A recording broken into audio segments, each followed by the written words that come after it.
Penjualan personal dan promosi penjualan. Yang pertama, penjualan personal.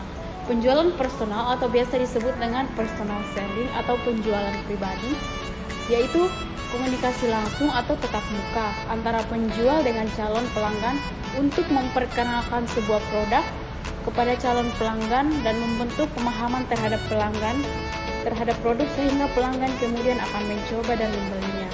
Jadi kita ketemu langsung dengan calon konsumen untuk menawarkan suatu produk.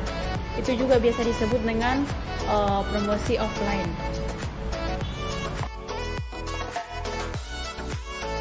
Ini yang 317.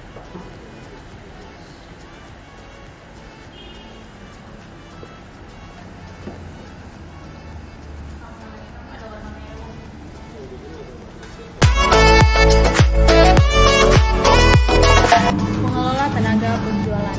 Nah, ini yang paling penting dalam sebuah perusahaan.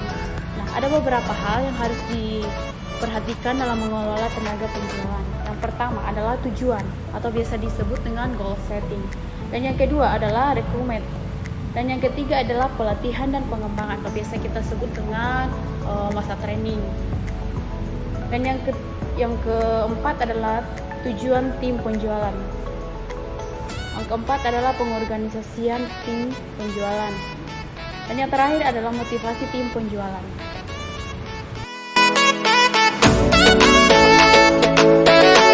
Nah, saya akan jelaskan satu persatu tentang mengelola tenaga penjualan.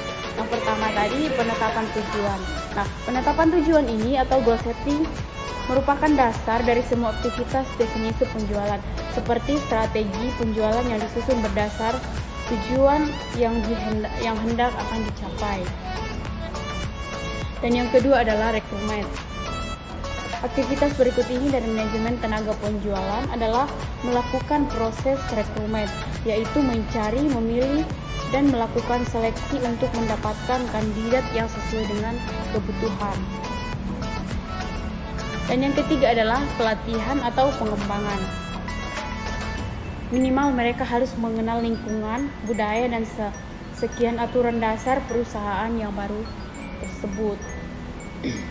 Dan yang berikut 4 adalah penetapan tujuan tim penjualan. Tim penjualan dibentuk tentu saja memiliki tujuan. Yang jelas adalah untuk mencapai atau mewujudkan goal setting perusahaan, terutama poin penjualan. Dan yang berikut adalah mengatur tim penjualan. Aktivitas penting berikutnya dalam mengaing the sales team adalah melakukan pengaturan terhadap tim penjualan. Yang keenam adalah motivasi tim penjualan. Sales team adalah mereka yang bekerja yang di lapangan yang penuh dengan tekanan, bekerja target.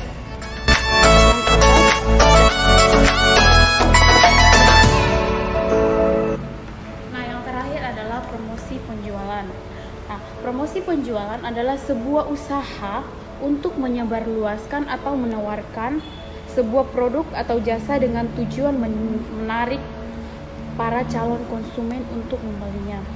Sebuah bisnis usaha untuk sebuah distributor akan mendapatkan angka penjualan dengan adanya sebuah promosi tepat yang dijalankan dengan baik dan benar.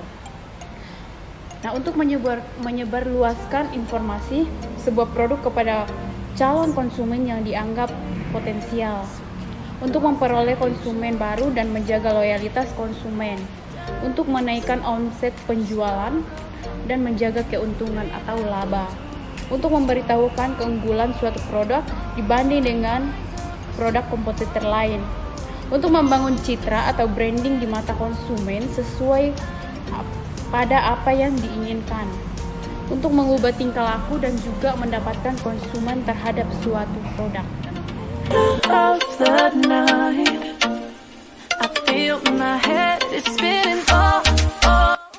Nah, jenis-jenis promosi. Promosi penjualan memiliki banyak jenis dan cara dalam menyebarluaskan informasi tentang produk. Berikut ini adalah beberapa contoh yang sering dilihat dalam kehidupan sehari-hari. Yang pertama adalah promosi secara fisik.